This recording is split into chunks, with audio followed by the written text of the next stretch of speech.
In 1932, as dole queues lengthened across America, 13 million were out of work. Nearly a third of the people relied on handouts from private charities. There was no welfare state to help them. It was the time of the Great Depression.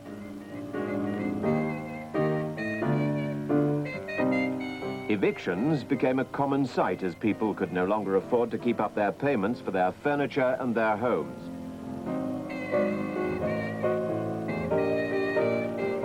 The Republican president, Herbert Hoover, really believed in self-help, not government help. He thought a welfare state encouraged idleness. His efforts to halt unemployment had been too little and too late. Now the very poor had to live in shanty towns, which they bitterly called Hoovervilles.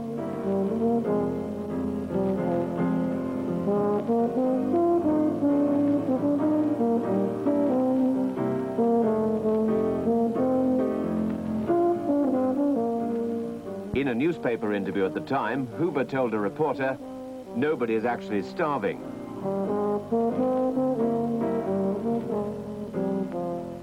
The mood in town and country was one of hopelessness and despair. It seemed that things would never get better.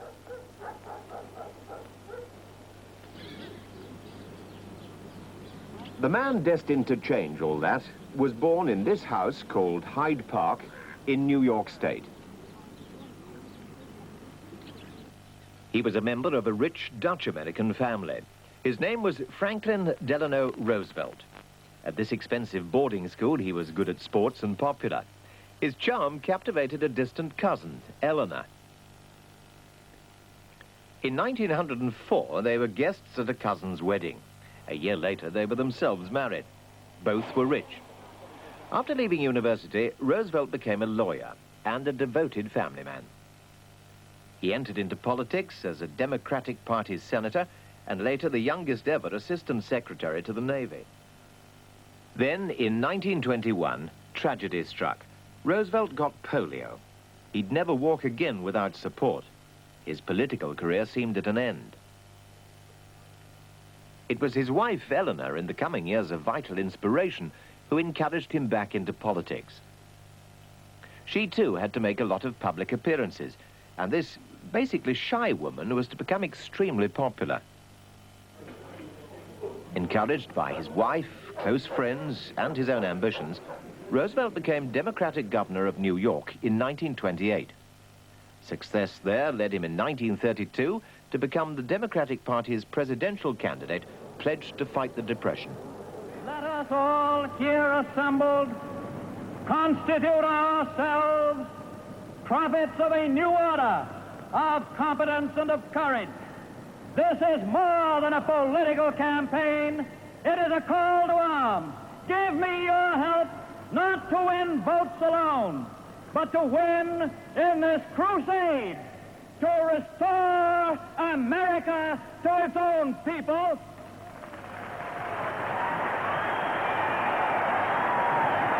Although disabled, Roosevelt conducted a vigorous campaign against President Hoover. His message was clear. He'd offer the Americans a new deal and get the unemployed back to work. He didn't spell out plans to end the Depression, nor did the voters greatly care for details. What they wanted and got was hope and confidence. The result was never in doubt. It looks, my friends, like a real landslide this time. So please let me thank you again and tell you that I hope to see you all very soon and bid you an affectionate good night. He'd won 42 out of the 48 states. The new president's first speech to the nation was a rallying call for joint action by the government and the people. First of all, let me assert my firm belief that the only thing we have to fear is fear itself. Nameless, unreasoning, unjustified terror. I shall ask the Congress for the one remaining instrument to meet the crisis. Broad executive power to wage a war against the emergency as great as the power that would be given to me if we were in fact invaded by a foreign foe. That same night in the White House, Roosevelt got down to work to deal with the emergency. He relied heavily on a small group of advisors to draft the necessary laws. Their first job was to restore the shattered economy. Since the Wall Street crash, over 5,000 banks had closed down. People withdrew their money from the banks and kept it at home. There was no confidence in the system. To stop the panic, Roosevelt closed all the banks for 4 days. In the famous first 100 days, he persuaded Congress to pass 15 new laws to fight the emergency. Now something was happening, and confidence began to return. He believed in explaining these New Deal laws directly to the people to gain their confidence. He did this in his regular radio fireside chats. Confidence of the people themselves. Confidence and courage. Let us unite in banishing fear. We have provided the machinery to restore our financial system, and it is up to you to support and make it work. It is your problem, my friends, no less than it is mine. Together, we cannot fail. One of his first acts allowed beer to be sold again. It signaled the end of prohibition and of gangster control over drink. The new laws to help all sections of the community were nicknamed the Alphabet Laws. Farmers were given help under the AAA, or Agricultural Adjustment Act. They were suffering because of rapidly falling prices for their products. To raise these prices, the AAA paid out money to farmers who produced less. But this meant crops ploughed up and livestock killed. For some critics, this was a great waste. It might help the farmers, but what about those Americans who were going hungry? Roosevelt's answer was to get the unemployed to earn money on new government building schemes. For instance, the WPA, or Workers' Progress Administration, gave work to about 8 million people on a number of projects over the years.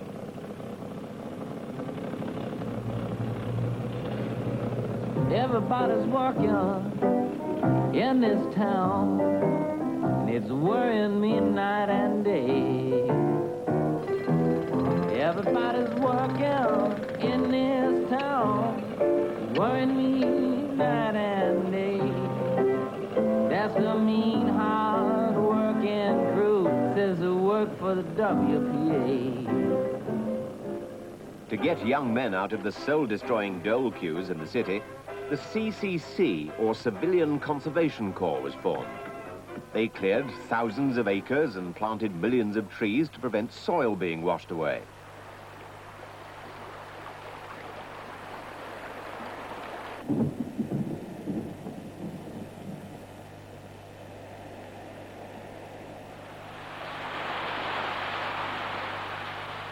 In some parts of America, heavy rains brought floods which washed away the soil and destroyed the local farmers' livelihood.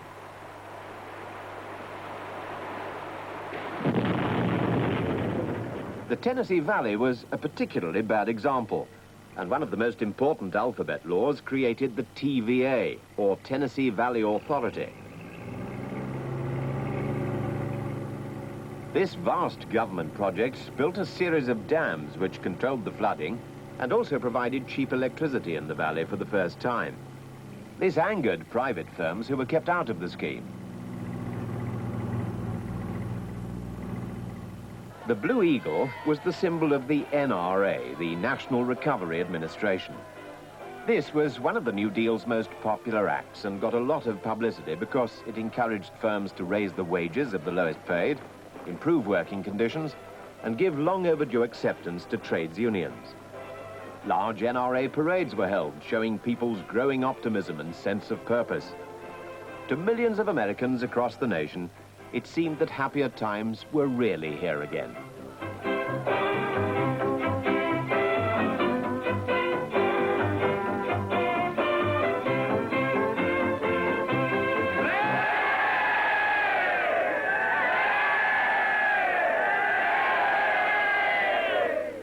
It's very good to be here at these Virginia CCC camps. I wish I could see them all over the country. I wish that I could take a couple of months off from the White House and come down here and live with them, because I know I'd get full of health the way they have. The only difference is that they've put on an average of about 12 pounds apiece since they got here, and I'm trying to take off 12 pounds. Many Americans thought having Roosevelt in the White House would be good for them. And one of his first orders as president was that people in distress who got in touch with the White House should never be put off. People from all walks of life wrote to the president because they thought he could deal with their problems.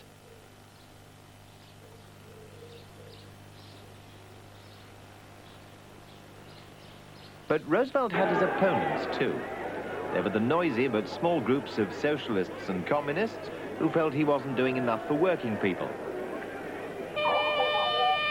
Then there were the rich who resented paying higher taxes to finance the New Deal.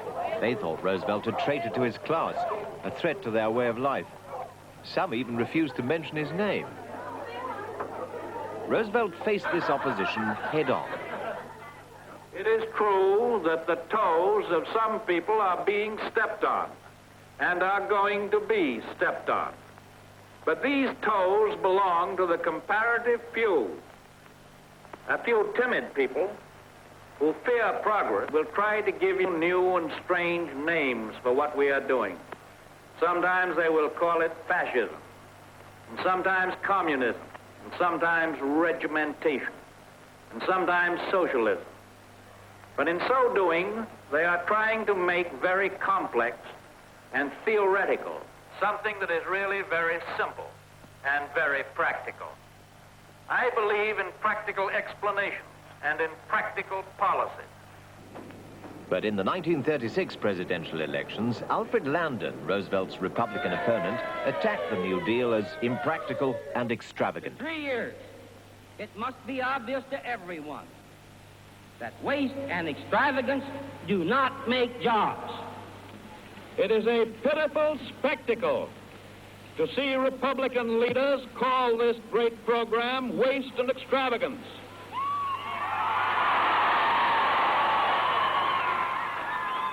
Of course we spent money.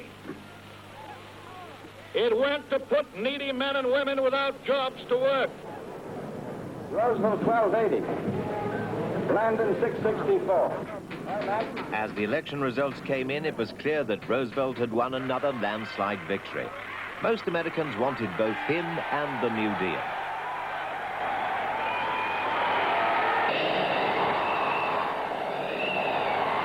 But there were difficult times ahead. For years, farming in the Midwest had steadily exhausted the soil, leaving it thin and dry.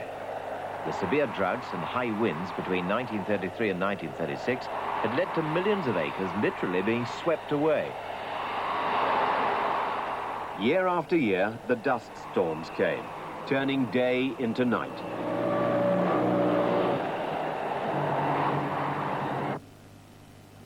A huge dust bowl was created.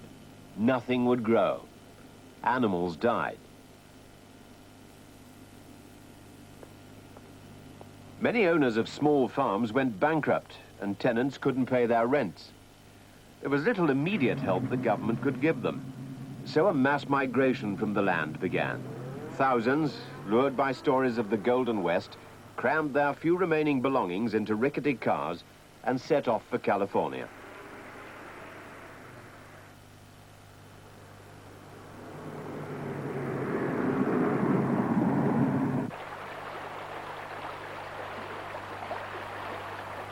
But there was no welcome for them in the rich and fertile Californian countryside.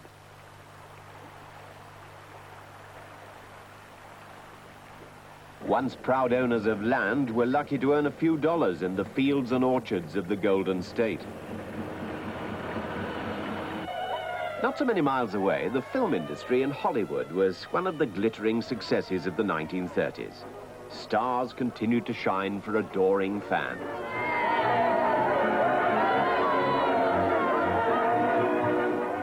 It was mostly a fairy tale world, glamorous and light-hearted, providing the kind of entertainment that helped many Americans forget their troubles.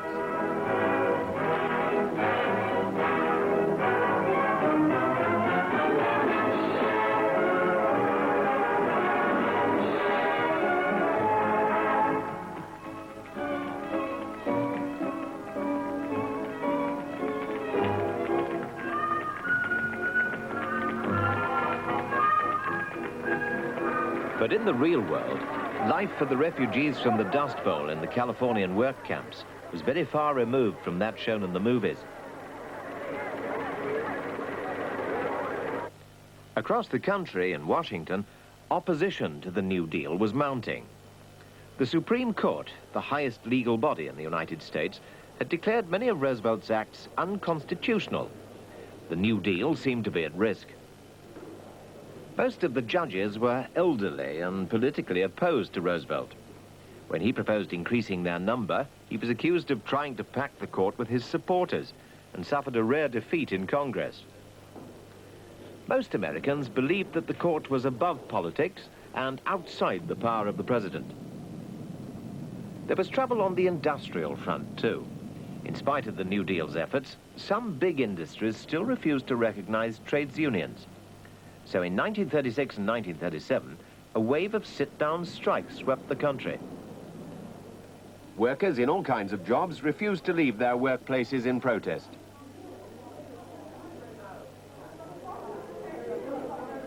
All over industrial America, especially in the steel, car and rubber industries, picketing by strikers went on.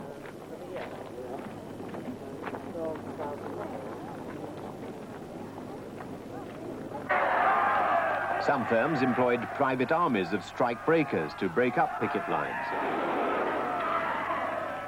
To many employers in 1937, all union members were dangerous communists and deserved to be treated as such.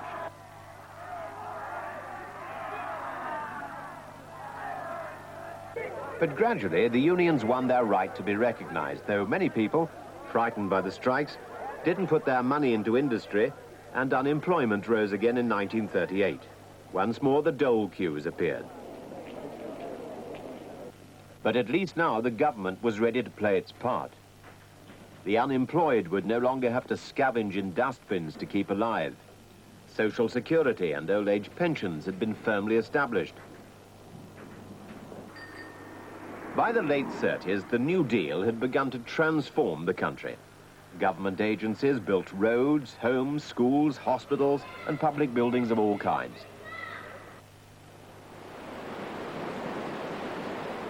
The new dams of the TVA and other schemes not only gave work and electricity to many parts of the country, but it made millions of acres fertile again.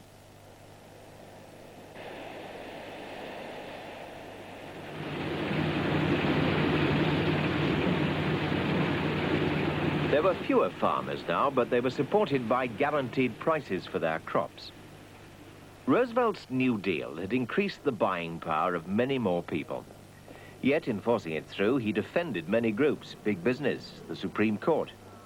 As he said himself with his customary grin, everybody's agin me, except the electorate. He'd seen America through some very dark days.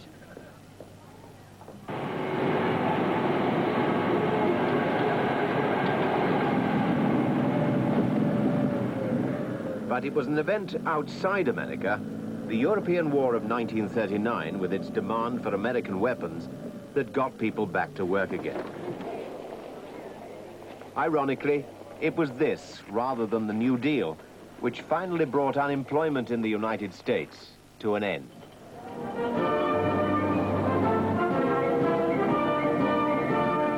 This series is available in 2 volumes from ABC Marketing. For details, ring 02-430-3999 during office hours. And stay with us now for How We Used to Live, looking back on the late 1800s.